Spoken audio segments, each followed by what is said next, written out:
ప్రకాశం barrage గేట్లను పడవలు ఢీకొనడం వెనుక కుట్ర ఉంటుందంటున్న ఏపీ మంత్రుల అనుమానాలు బలపడుతూ ఉన్నాయి. ఈ కేసు విచారణలో వెలుగు చూస్తున్న విషయాలు సంచలనంగా మారాయి. గేట్లను ఢీకొట్టిన పడవలు యజమానులను పోలీసులు గుర్తించారు. ఆ పడవలు గొల్లపూడికి చెందిన ఉషాద్రి, సూరయ్యపాలెంకు చెందిన కోమటి రామ్మోహన్ రెడ్డివిగా పోలీసులు చెబుతున్నారు. అయితే ఇవి గతంలో మాజీ ఎంపీ నందిగం సురేష్ ఆధ్వర్యంలోనే నడుస్తున్నట్టుగా పోలీసులు గుర్తించారు. కానీ ఇప్పుడు అవి ఆయన ఆధ్వర్యంలోనే ఉన్నాయా లేదా మాత్రం పోలీసులు ఇంకా ధృవీకరించలేదు. దీంతో దీని వెనుక కుట్ర ఉందనే అనుమానాలు ఇంకా పెరుగుతూ ఉన్నాయి. మరింత లోతుగా ఇన్వెస్టిగేషన్ చేస్తే నిజాలు తెలుస్తాయని పోలీసులు చెబుతూ ఉన్నారు.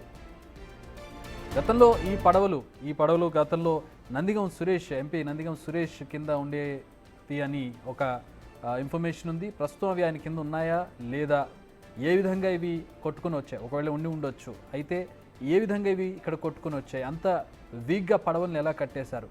అయితే టీడీపీ నేతలు ఎక్స్ప్రెస్ చేస్తున్నటువంటి అనుమానాలు ఏంటంటే, ఈ పడవలను ఒక పడవ రావడం ఒకటి, కానీ ఒకటేసారి 4 పడవలు ఒకదాని వెంట ఒకటి వచ్చి గేట్లను ఢీకొట్టడం వెనకాల ఒక కుట్ర ఉండొచ్చు అనే ఒక అభిప్రాయాన్ని టీడీపీ నేతలు ఎక్స్ప్రెస్ చేస్తున్నటువంటి విషయం తెలిసిందే. ఈ నేపథ్యంలో ఇవి ప్రస్తుతం ఒక వైసీపీ ఎంపీకి చెందినటువంటి పడవలుగా తెలవడం అనేది ప్రస్తుతం అనుమానాలు రేకెత్తిస్తోంది. దానికి సంబంధించి ప్రస్తుతం మనం చూస్తూ ఉన్నాం. ఇన్వెస్టిగేషన్ మరింత లోతుగా జరపాలని డిమాండ్ చేస్తూ ఉన్నారు టీడీపీ నేతలు.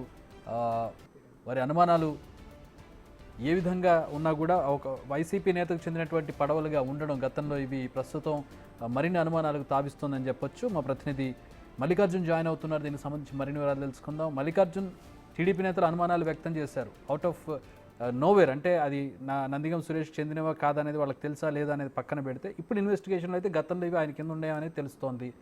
ఎక్కడ ట్రాక్ చేశారు, ఇప్పుడు వీళ్ళని పట్టుకున్నారా? ఎవరైతే అనుమానస్తులు ఉన్నారు, ఎవరైతే వీటి ఓనర్స్గా చెప్తున్నారు పోలీసులు, వాళ్ళని పట్టుకున్నారా? వాళ్ళని ఇన్వెస్టిగేట్ చేస్తున్నారా? నందిగం సురేష్ కూడా ప్రస్తుతం అరెస్ట్ అయి ఉన్నటువంటి పరిస్థితి.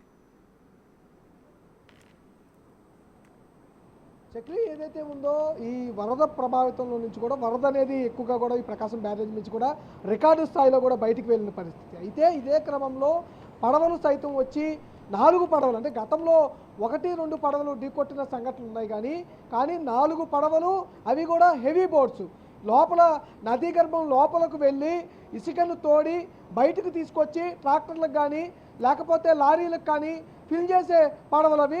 ఆ పడవలు మొత్తం కూడా వచ్చి ఒకేసారి ప్రకాశం బ్యారేజీ మనకి ఏదైతే ఉందో కానా నెంబర్ 67వ కానా నెంబర్ కానీ, 68వ కానా నెంబర్ కానీ, 69వ కానా నెంబర్ కానీ, అలాగే 70వ కానా కానీ, 4 కానాలకు కూడా ఎఫెక్టివ్గా వచ్చి 4 పడవలు ఢీకొట్టడం జరిగింది. ఈ ఘటనలో 67వ కానా అలాగే 69వ కానా, 2 కానాలకు సంబంధించిన కౌంటర్ వెయిట్ పిల్లర్స్ మనకి ఏవైతే ఉన్నాయో అవి 2 కూడా విరిగిపోయిన పరిస్థితి. వాటిని 2 కూడా రీప్లేస్మెంట్ చేసే ప్రక్రియ అయితే కొనసాగుతూ ఉంది.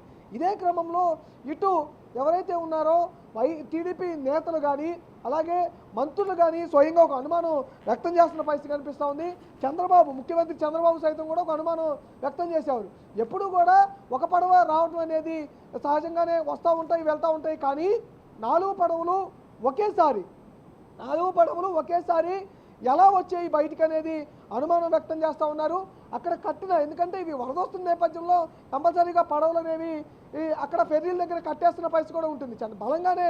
ఎందుకంటే ఒక పడవ కాస్ట్ వచ్చి లక్షల్లో ఉంటుంది కాబట్టి బలంగానే కట్టేసుకోవాల్సిన పరిస్థితి ఉంటుంది. కానీ లక్షలు విలువ చేసే పడవలు, ఇసుక తోడే పడవల్ని ఒకేసారి 4 పడవల్ని రావడం అంటే కొంచెం అనుమానం వ్యక్తం చేస్తున్నట్టుగా కూడా ఇటు ముఖ్యమంత్రి కూడా చెప్పిన స్థాయి కనిపించింది. అందుకని నిన్న సాయంత్రం ఇరిగేషన్కి సంబంధించిన అధికారులు అనుమానం వ్యక్తం చేస్తూ ఈ పడవలు అసలు ఎలా వచ్చాయి, ఈ పడవలు అసలు ఎవరికి చెందినవి, వీటిని ఇన్వెస్టిగేషన్ చేయాలని, కుట్రకోణం ఏమైనా దాగి ఉందా అనేది విచారించాలని 1 టౌన్ పోలీస్ స్టేషన్లు కూడా ఫిర్యాదు చేయడం జరిగింది. ఈ నేపథ్యంలోనే 1 టౌన్ పోలీసులు అయితే విచారణ చేస్తున్న పరిస్థితి కూడా కనిపిస్తూ ఉంది.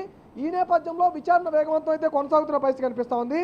వీటికి సంబంధించి ఎవరైతే ఈ 4 పడవలకు సంబంధించి ఇద్దరినైతే ప్రధానంగా గుర్తించారు. అందులో గొల్లపూడికి చెందిన ఉషాద్రి, సూర్యరాయపాలెంకి చెందిన కోపంరెడ్డి రామ్మోహన్ పడవలుగా కూడా ఈ 4 పడవల్ని గుర్తించడం జరిగింది. ఈ 4 పడవలు గతంలో అంటే 2019 నుంచి 2024 వరకు కూడా 2024 మే నెల వరకు కూడా వైసీపీ ప్రభుత్వం అధికారంలో ఉంది. ఈ 5 సంవత్సరాల పాటును కూడా అక్కడున్న స్థానిక అంటే బాపట్లలో ఎంపీగా ఉంటారు, కానీ ఉండవల్లిలో ఆయన నివాసం ఉంటారు నందిగం సురేష్. ఈయన ఆధ్వర్యంలో ఇక్కడున్న లోకల్ క్వారీస్ ఏవైతే ఉన్నాయో ఆయన ఆధ్వర్యంలో రన్ అయిన పరిస్థితి. ఇవన్నీ ఇసుక తెచ్చే బోట్లు సైతం కూడా ఆయన ఆధ్వర్యంలోనే రన్ అయిన పరిస్థితి కనిపించింది.